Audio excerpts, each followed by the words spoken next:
Here we go, boys. Fanfest. Astros Fanfest is here. It's one of my favorite times of the year when it comes to anything organized by the Astros. It's a very family-friendly event with all kinds of activities, games, photo ops, and also autographs from players. Now, this visit is actually a bit more special than it's been in years past, at least for me personally, because my best friend, who moved away to California, flew down for this event, and I could not be more happy to see her. We're going to be showcasing all of the free stuff that you can do throughout the course of this video, from walking down onto the field and strolling the diamond, going into the dugout, and snagging free photos with the Astros local TV crew. There's something for everybody here to enjoy. Let's check it out. The first thing we did when we arrived was we got a picture with Todd Callis, the Astros play-by-play caller on our local TV network. After we did that, we made our way down to the third base side where we got pictures in the dugout, but along the way you'll find entrances to some activities which you do need to have vouchers for. These activities include throwing in the bullpen, playing catch on the field, and then also here on the third base side, this is a free activity that you can do, is face painting. We were in line for a little over 20 minutes before they eventually let us down into the seating bowl to where we go down onto the field. And as we made our way down, we noticed the shooting stars walk by. These are the girls who stand on the dugouts and cheer alongside the fans, as well as throw goodies to them during games. And don't worry, you'll see more interactions with them later on.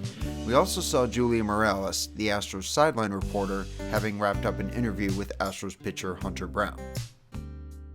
So, one convenient thing about FanFest this year, I figured I'd talk to you guys a bit as we wait in line.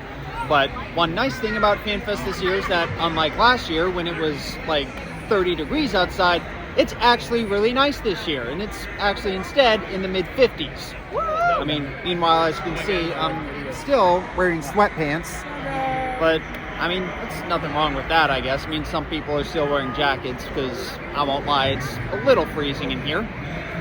But, I mean, overall, it's a nice atmosphere. You guys can come somewhat behind us.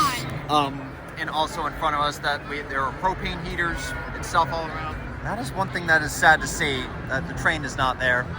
But, you know what? That's okay. I mean, we'll have plenty of chances to see it over the course of the season. But it's been a long line so far, guys. How long has it been, actually? It's been almost 40 minutes, but we're almost there. After we got photos in the dugout, we continued the loop around the main concourse. Right here is the escalator that takes you up to most of the paid experiences, but we ended up getting a photo with Orion instead, the mascot of the Astros AAA team, the Sugar Land Space Cowboys. We saw more of the shooting stars outside Union Station, and then we looped back to the TV set in center field to snag a photo with Julia, and then made our way back down to stroll the bases after we swung by the actual Shooting Stars autograph station at the end of the first baseline.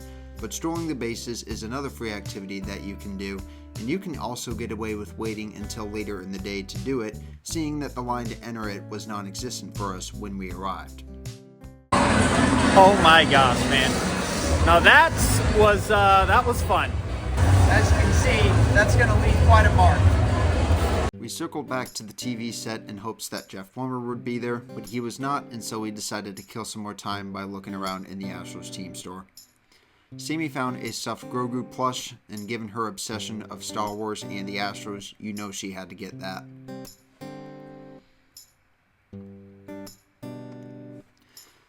We then decided to make our way over to the Sports Talk 790 radio booth, which was airing a live interview with Hunter Brown when we stopped by, and it was actually being aired live on the Sports Talk 790 radio station, which is the Astros radio station for listening to games and all that. You guys probably know what that is.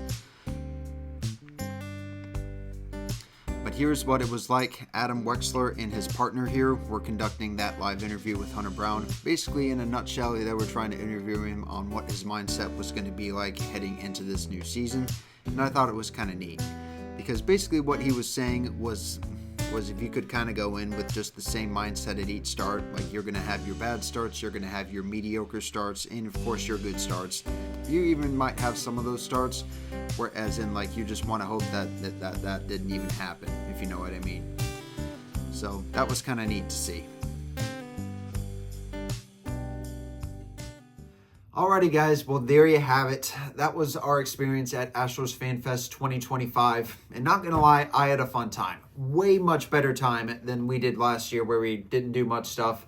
Part of that was because we got stuck in that 2-hour line waiting for that free autograph session, which, looking back on it, I really think it was not worth the wait. I think we've learned our lesson from that, and we're probably not going to be doing that again.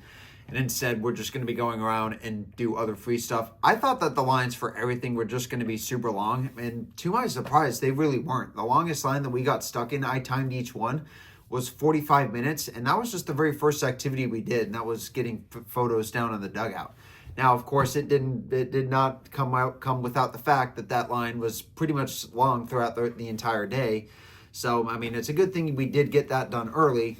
But for the most part, like I said, every line was, I would say, no greater than 15 minutes. Like, we got in and out of, like, every activity we did rather easily. So, yeah, like I said, much better experience this year. And I'm hoping that by you guys watching this video, you might have learned a thing or two on how to coordinate your time properly when going to Astros Fanfest. Because, I mean, really to make the most out of your time there, it's really all about time coordination. Because, I mean, you're either just waiting in line for some activity or you're actually doing it. It's really one or the other. So, I mean, like I said, if you guys have any questions on FanFest, feel free to let me know down in the comments. And thank you guys for watching. And if you want to see more Astro stuff, I'll be posting more stuff over the course of this season. And, of course, when the off season and when spring training starts and all that. So make sure you guys stay tuned for that. And between now and the next time, I'll see you guys then. Peace out.